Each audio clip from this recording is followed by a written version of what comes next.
एक बार बोल दीजिए शिव गुरु महाराज की जय। आइए अनंत भक्ति चैनल में आप सभी भक्तजनों का एक बार फिर से स्वागत है।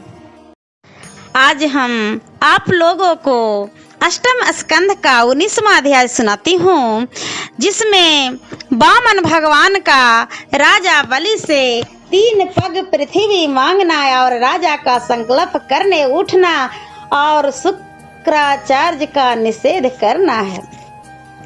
श्री सुखदेव जी बोले, हे राजा परीक्षित, जब बाली ने इस प्रकार से अपनी उदारता प्रकट की तब उसे सुनकर उनकी प्रशंसा करते हुए वामन भगवान बोले, राजन क्यों न हो, तुम्हारा कुल ऐसा ही सत्यनिष्ठ और कृतिकारी है।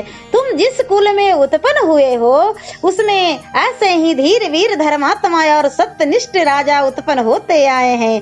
परलौकिक धर्मों के निर्णय करने वाले भृंगु वंशी शुक्र इत्यादि और परम संत स्वभाव वाले आपके वृद्ध पितामह प्रहलाद जी तो इसी कुल के दीपक हैं, जिनकी अक्षय कृति आज क्या सर्वदा सब काल और सब युगों में आप ही प्रकाशित रहेगी। इतिहास साक्षी है कि आज तक इस कुल में ऐसा एक भी राजा नहीं हुआ है जो सत्व विहीन हो, कृपण हो, स्वीकार करके न देने वाला अथवा ब्राह्मण की याचना को पूर्ण न किए हों। अर्थात इस कुल वालों के द्वार आकर कोई कभी निराश होकर नहीं लौटा है। हे राजन, आपके कुल में एक से एक बढ़कर और ऐसे ऐसे मानसवी राजा हो गए हैं, जिन्होंने कभी दान के समय में मांगने वाले भिक्षुक से और युद्ध चाहने वाले योद्धा से मुंह नहीं फेरा है। दिग्विजय के लिए गदा लेकर अकेले ही इस समस्त पृथ्वी की परिक्रमा करने वाले प्रतापी राजा हिरण्यक्ष भी तो इसी कुल के वह चमकते हुए सितारे थे कि जिन्होंने अपने सामने युद्ध करने के योग किसी योद्धा को न देखा था। जब वे मारे गए तब उनके भाई हिरण्यकश्यप ने विष्णु को खोजा और उनसे मिलकर घोर युद्ध किया। विष्णु तो कपटी ही हैं, उन्होंने धोखा देकर उन्हें मार डाला। फिर आपके पिता प्रहलाद के पुत्र विरोचन ही किस महात्मा और किस दानी से कम थे, और जिन्होंने ब्राह्मण वेशधारी देवताओं के मांगने पर अपनी समस्त आयु को उन्हें अर्पण कर दिया था। आप भी उन्हीं धर्म आयु गृहस्थ ब्राह्मणों और अपने उच्च कृति वाले बड़े वीर पूर्वजों के कुल एक तेजस्वी राजा हैं। फिर आप अपने याचकों के मनोरथ को क्यों न पूर्ण करेंगे।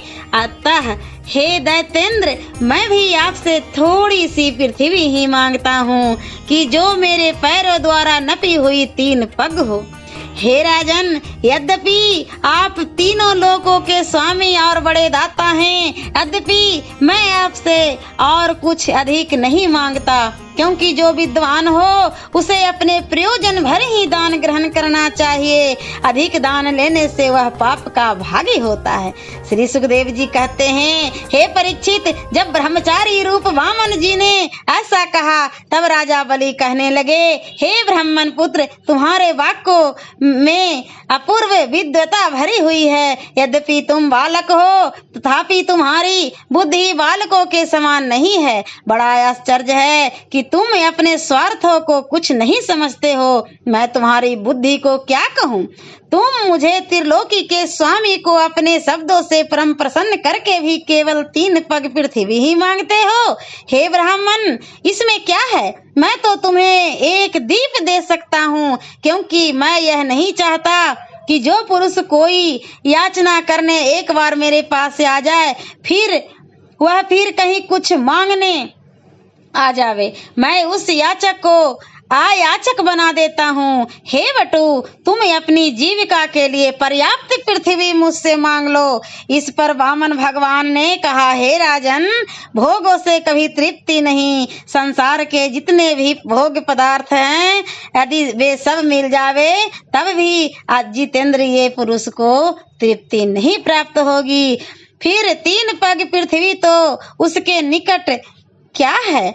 नव वर्ष वाले आपके द्वार को भी पाकर तृप्त नहीं होगा और फिर वह नवखंड सहित सातों दीपों को पाने की इच्छा में व्याकुल रहेगा। हमने सुना है कि गए, पृथु इत्यादि 7 राजा दीपों के स्वामी थे, किंतु जब तक उन्हें धन और काम की चाह बनी रही तब तक उनकी तृष्णा का अंत नहीं हुआ। सच्चा संतोषी वही है जो दैव बस प्राप्त हुए धन से ही संतुष्ट रहता है। इसके विपरीत अजितेंद्रिय पुरुष को चाहे उसे तीनों लोकों की संपदा क्यों न मिल जावे, उसका चित्त संतुष्ट नहीं होगा और धन तथा काम में असंतुष्ट रहना ही पुरुषों के आवागमन के फंदे में डालने का कारण है और भाग बसात मिले हुए धन में संतुष्ट रहना ही मुक्त का हेतु माना गया है। वही ब्राह्मण है जो संतोषी है।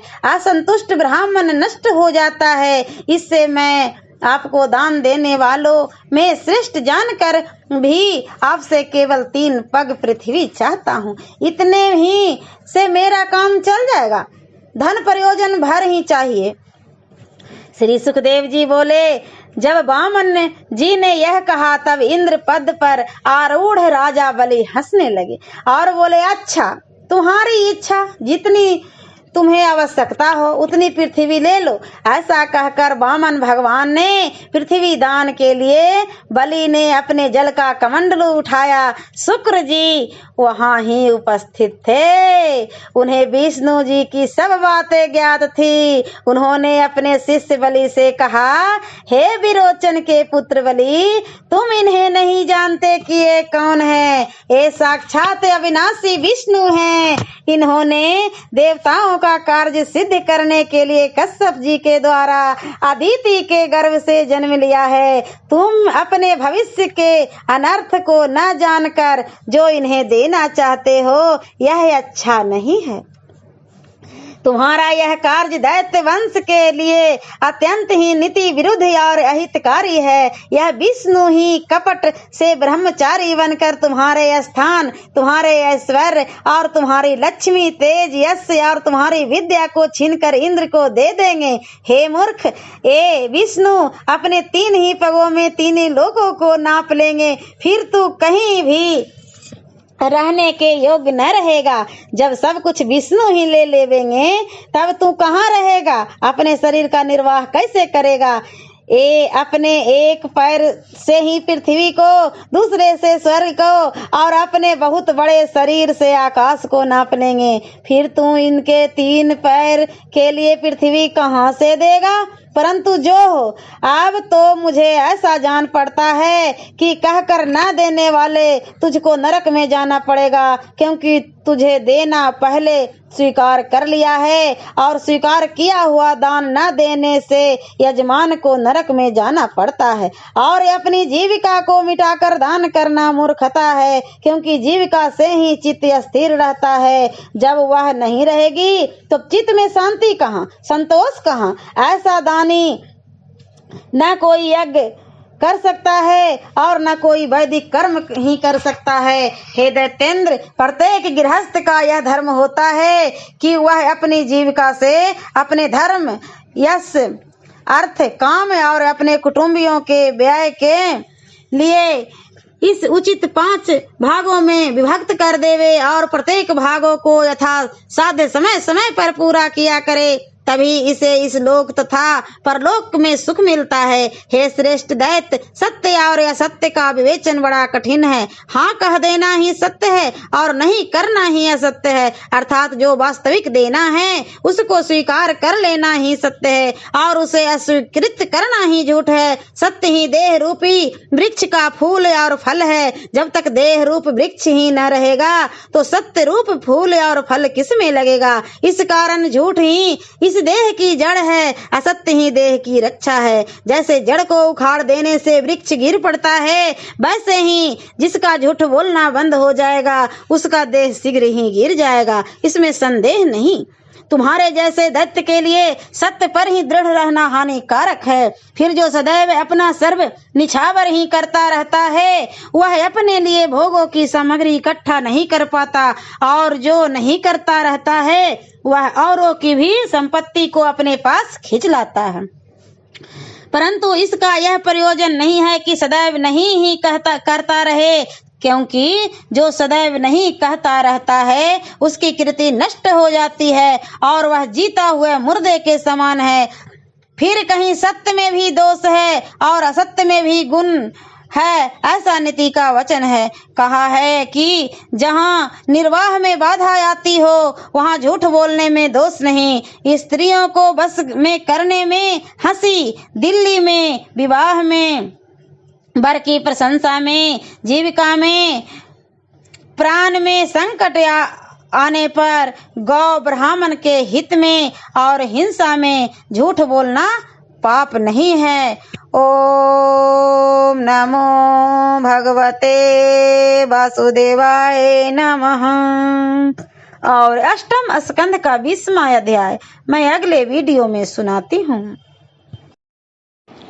ऐसे ही मनोरंजक कथाएं, कहानियाँ और भक्ति गीत सुनने के लिए हमारे इस चैनल अनंत भक्ति को सब्सक्राइब करें, और वीडियो अच्छी लगी हो तो लाइक का बटन जरूर दबाएं। धन्यवाद।